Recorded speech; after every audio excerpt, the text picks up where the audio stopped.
In 1961, Sam Cooke was asked what he thought of James Brown. The question was the kind that interviewers asked in that era when they wanted to see if two performers who occupied similar territory would say something useful about each other.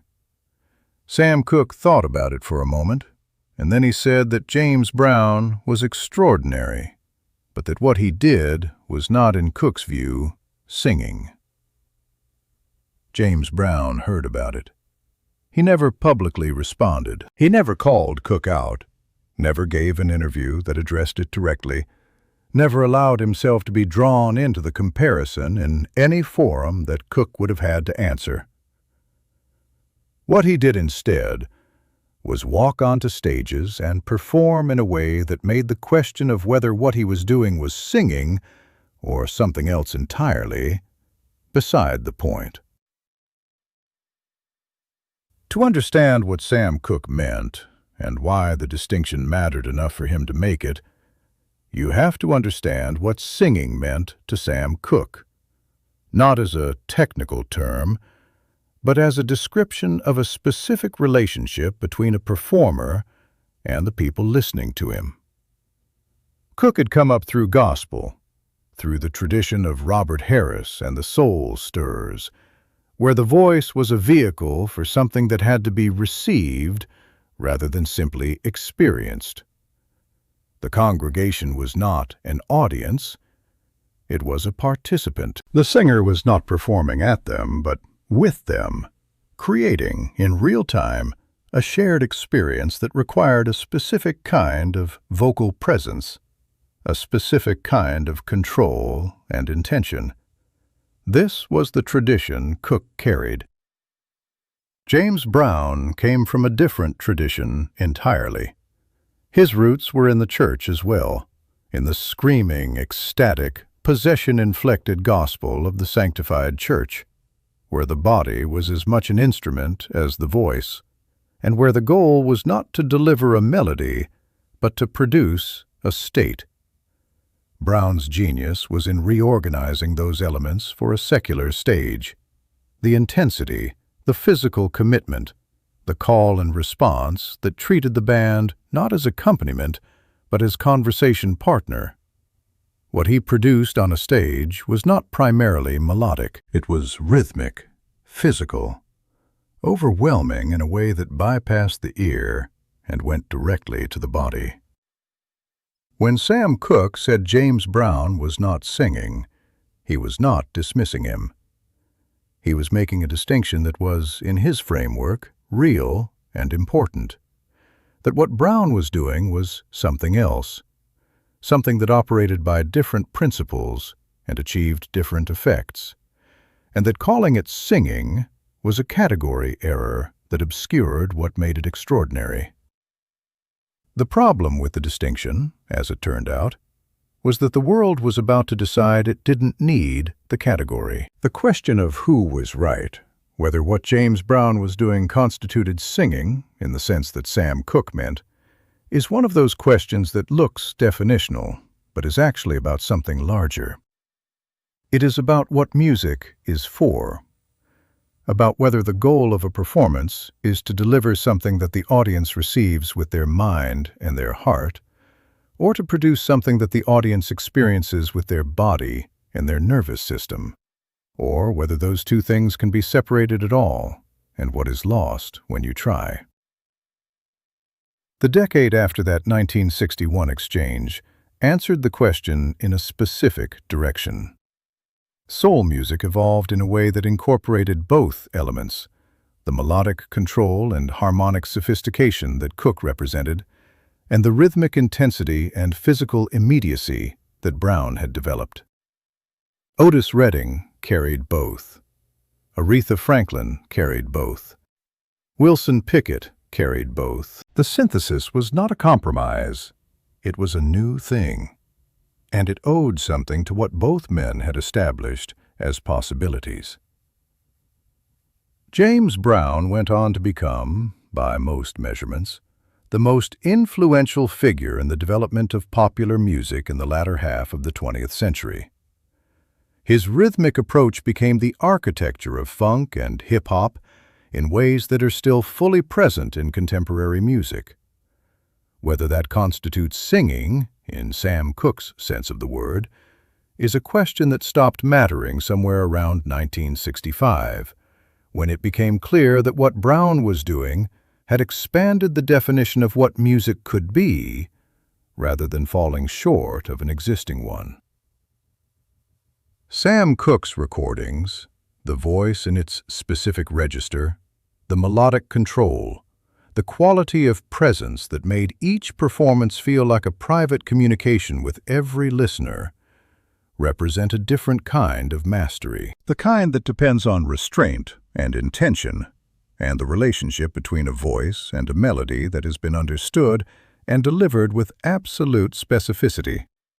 The kind that James Brown, for all his extraordinary gifts, was not primarily doing. Cooke was right about the distinction. He was simply wrong about whether the distinction was a limitation. What neither of them could fully see from inside their own mastery was that the other person had solved a problem they hadn't. Brown hadn't solved the problem of melodic intimacy. Cooke hadn't solved the problem of physical overwhelming. Both problems were real. Both solutions were remarkable. And the history of soul music in the years after both of them had made their contributions was in some ways the story of other artists trying to hold both solutions in the same performance. The musicians who shared bills with both men in the early 1960s described watching Sam Cooke and James Brown perform in the same week as an education in how differently the same essential problem could be approached. Cooke arrived at a show and stood at a microphone and made the room come to him. Brown arrived at a show and went into the room, physically, vocally, kinetically, and took it apart and put it back together in a different shape. Neither approach was superior. They were not in competition in any meaningful sense, because they were solving different versions of the problem. But the people who witnessed both understood, without being able to articulate it fully, that they were watching two philosophies of what music was for demonstrate themselves side by side. The argument between the philosophies was not settled in any room where both men performed. It was simply made visible. By the early 1960s, both men were at the peak of what their respective approaches could produce. Sam Cooke had You Send Me and Chain Gang and Wonderful World, recordings of such melodic precision and vocal control that they had crossed every line the music industry had drawn between black and white audiences, between gospel and pop, between the Chitlin circuit and mainstream radio. He had built SAR Records. He was writing his own material. He was, by any measure, one of the most complete artists in American popular music. James Brown had Please, Please, Please and Think, and the live recordings that were beginning to circulate from the Apollo, recordings that captured what happened when he put his body and his voice and his extraordinary band into a room with a few thousand people who were willing to go wherever he took them. The famous Flames were one of the tightest units in the business. The shows were events in a way that most concerts were not. People who saw James Brown perform in this period described something that was difficult to communicate to people who hadn't been there. A quality of being overwhelmed, of experiencing something in a room that the room was barely large enough to contain. The two men occupied the same market in some technical sense: black popular music, touring circuit, record sales, radio play, while operating in ways that had almost nothing in common. Cooke's shows were elegant and controlled, the kind of performance where people left saying they had heard something extraordinary. Brown's shows were ecstatic and overwhelming, the kind of performance where people left saying they had experienced something they couldn't fully describe. Both descriptions were accurate. They were describing different things. The musicians who worked in the orbit of both men in this period, session players, road managers, promoters who booked both acts, were consistent on one point. The two men had a mutual awareness of each other that was complicated in ways that neither of them made simple by addressing directly. Brown was aware of the comparison that was frequently made in the press. Cooke was aware that Brown's approach was producing a response in audiences that his own approach, for all its polish and precision, could not replicate. They were watching each other across a shared arena, each recognizing something in the other's work that their own could not achieve. What Sam Cooke said in 1961 was technically a distinction. What James Brown heard, in whatever form it reached him, was something closer to a challenge.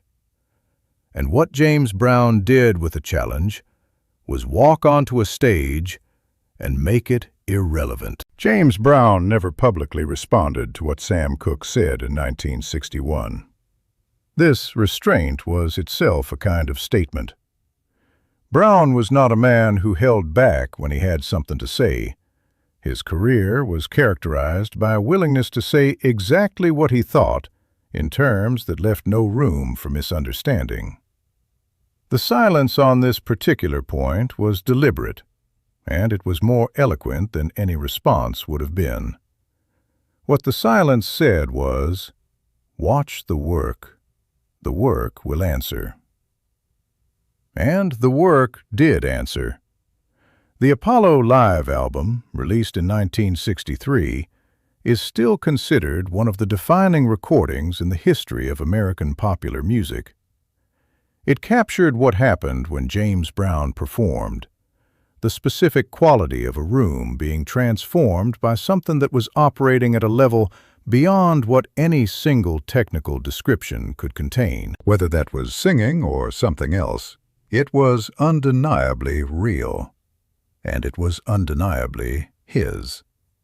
And it made the question of what to call it feel secondary to the fact that it existed.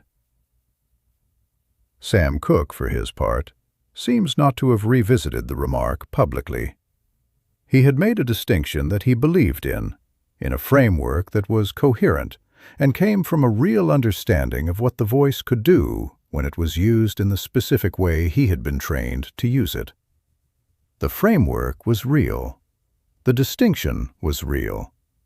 What turned out to be more complicated was the assumption that the framework was complete, that it contained all the forms that music could legitimately take. James Brown was not inside that framework. He had built a different one. The people who knew both men described them in this period as occupying the same professional world with a mutual respect that was complicated by comparison and that never quite resolved into friendship. They were too different in their approaches, too aware of what the other had that they didn't, too committed to their own frameworks to fully inhabit each other's. But the respect was real. The awareness was real. And the soul music that came out of the 1960s, the music that the rest of the world would eventually categorize together under one name, as if it were a single thing, came from both of them, from the tension between their approaches, as much as from either approach alone. Sam Cooke said James Brown couldn't sing. James Brown heard it and went on stage. And what he did on stage for the next 4 decades was so precisely and irreducibly itself that the word singing eventually expanded to make room for it. That is not how Sam Cooke would have defined winning the argument. But it may be the only kind of winning that matters in music. Doing something so thoroughly and so essentially that the world has to change its definitions to contain it. Both men did that. In different ways, with different instruments, toward different ends. The conversation between them, the remark, the silence, the work that answered on both sides, is one of the richest arguments in the history of American music. And it was never settled. It was only continued by every singer who came after both of them and had to decide, each time they walked on stage, which problem they were trying to solve. The musicians who came after both of them, Marvin Gaye, Al Green, Stevie Wonder, consistently cited both Cooke and Brown as formative influences, which is itself a statement about what the argument produced.